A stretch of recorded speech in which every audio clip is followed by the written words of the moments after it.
നമസ്കാരം. 1200 ആണ്ട് കൊല്ലവർഷം 1200 ആണ്ട് മീനമാസം, അതായത് 13/4/2025 ഞായറാഴ്ച രാത്രി 3:21 ചോതി നക്ഷത്രം 1-ാം പാദ തുലാക്കൂറിൽ കൃഷ്ണപക്ഷ പ്രഥമ തിഥിയിലാണ് മേടരവി സംക്രമം, അതായത് നമ്മുടെ വിഷു വരുന്നത്. ഈ വിഷുവിന് ശരിക്കും പറഞ്ഞാൽ വിഷുവിൻ്റെ ഫലം പറയുന്നത് ഈ വർഷം 2 പറയാണ്. 2 പറ എന്ന് പറയുമ്പോൾ വർഷം 2 പറയാകയാൽ 20-ൽ 10, അതായത് അങ്ങനെ പറയുമ്പോൾ മനസ്സിലാവുമെന്ന് അറിയില്ലെങ്കിലും 20-ൽ 10 ഭാഗം സമുദ്രത്തിലും 6 ഭാഗം വനപർവ്വതങ്ങളിലും വർഷിക്കുന്നത് നീക്കിയിട്ട്.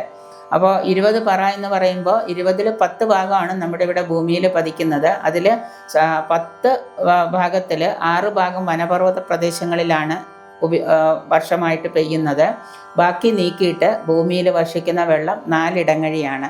അതനുസരിച്ചിട്ടുള്ള വിഷു ഫലമാണ് നമ്മളിവിടെ ഓരോ രാശിക്കാർക്കും പറയുന്നത്. അത് പ്രകാരം മേടം രാശി തൊട്ട് നമ്മൾ 12 രാശിക്കാരുടെയും വർഷഫലമാണ് നമ്മളിവിടെ പറയുന്നത്.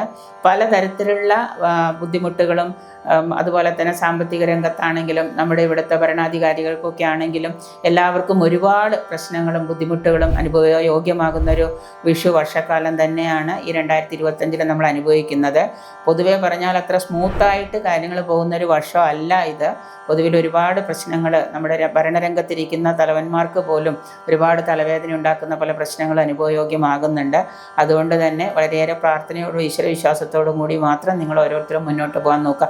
ഏത് മതത്തിൽപ്പെട്ടവരാണെങ്കിലും അവരുടെ മതപരമായിട്ടുള്ള പ്രാർത്ഥനകളും സൽചിന്തകളും സൽപ്രവൃത്തികളുമായിട്ട് ഈ ഒരു വിഷു വർഷക്കാലം ഏറ്റെടുക്കാനായിട്ട് നോക്കുക. മകരം രാശിയിൽപ്പെട്ട ഉത്രാടം അവസാന പാദം 2, 3, 4 പാദക്കാരും തിരുവോണം അവിട്ടം നക്ഷത്രക്കാരും നിങ്ങൾക്ക് 7.5 ശനിയാണ്. 7.5 ശനി കഴിഞ്ഞ് ശനി 2-ലേക്ക് പ്രവേശിച്ചിരിക്കുകയാണ്. പൊതുവെ ഇവർക്ക് ഗുണവും ദോഷവും മിക്സ് ചെയ്തിട്ടുള്ള ഒരു കാലം തന്നെയാണ്. ഗുണദോഷ സമ്മിശ്രം എന്ന് പറയുന്നതിൽ ദോഷാധിക്യം കുറഞ്ഞും ഗുണം കൂടിയിരിക്കുന്ന ഒരു കാലയളവാണ്. എങ്കിലും നിങ്ങളുടെ ജാതകവശാൽ നിങ്ങളുടെ ദശാകാലമോ അന്തർദശാകാലമോ ഗുണമുള്ളതാണെങ്കിൽ കൂടിയേ ഈ ഗുണങ്ങൾ നിങ്ങൾക്ക് ലഭിക്കുകയുള്ളൂ. വേഗത്തിലൊക്കെ കാര്യങ്ങൾ നടപ്പിലാക്കാം എന്ന് വിചാരിക്കുന്നവർക്ക് അതത്ര സാധ്യമാകുന്നതല്ല.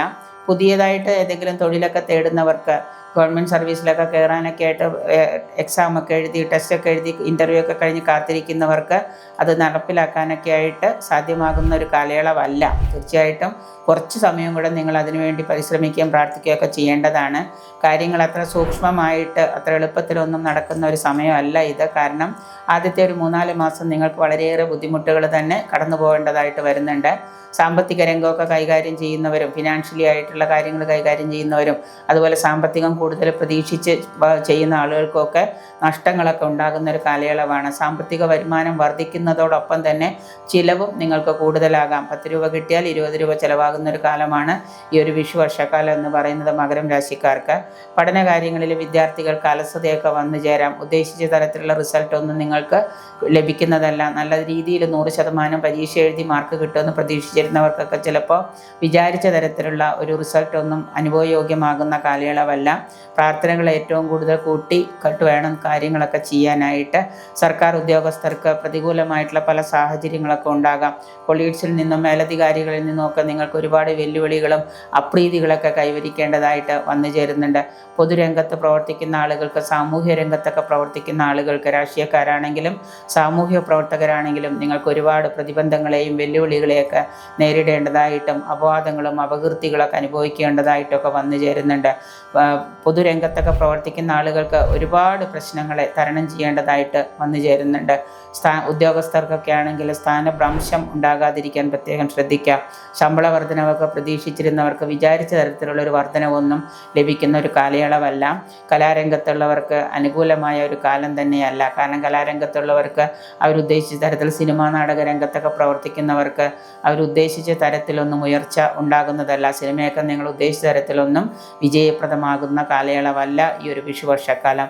യാത്രാക്ലേശം, ധനനഷ്ടം, അലച്ചിൽ ഇതൊക്കെ ഉണ്ടാകാതിരിക്കാൻ പ്രത്യേകം ശ്രദ്ധിക്കുക. അന്യദേശവാസം വന്നു ചേരുന്നതാണ്. വീട് വിട്ട് മാറി താമസിക്കുകയോ അന്യദേശത്ത് പോയി വസിക്കേണ്ടതൊക്കെ ആയിട്ട് വന്നു ഭവിക്കുന്നുണ്ട്.